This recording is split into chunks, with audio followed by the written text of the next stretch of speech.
Pupunta tayo ngayon dun sa ilog na sinasabi dito sa lugar na to. Titignan natin kung maganda nga talaga. So, take note. Day tour lang naman to. Mamayang hapon uuwi din kami. Ganda na yan. Wow! Ang ganda nga. Legit. Ayan. Ayan pa lang oh. Wow. Ayan oh. Yung bundok na yan. So, may kabilang ilog pa. Pupuntahan natin yun ngayon. Let's go! From doon sa unang ilog na tinawiran natin, yung mga nakasalubong tayo, at sabi sa akin, 15 minutes walk pa raw. So, ayun nga, medyo may kalayuan din. At sumasabay ako dun sa tatlong dalaga na yun. So, tignan natin. Yung ilog na maliit, tatatawirin ulit natin. Pangalawang ilog to. Ayun, maliit lang naman siya. So medyo malapit na nga tayo doon sa ating pupuntahan. Pangatlong ilog yun kasi minadaanan tayo ng maliit na ilog.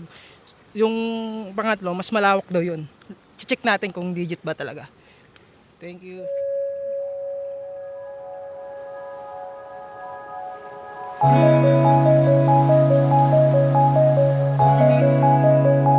Andito tayo ngayon naglalakad at may tinawarian tayo kanina unang ilog, tsaka pangalawa, maliit lang yung pangalawa.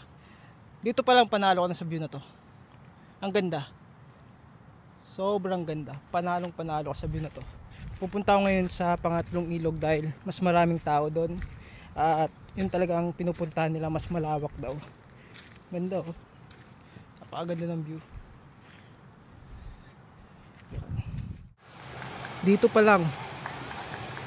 Legit nga. Napakaganda.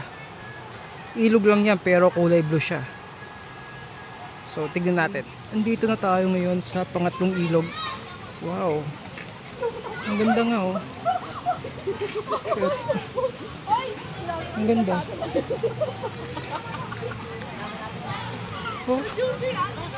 Wow. Wow.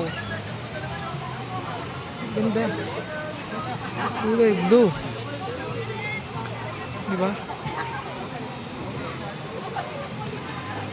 Kulay blue yung tubig. Place. Pangatlong ilog. Ang ganda. Ayan. Ayan, diba?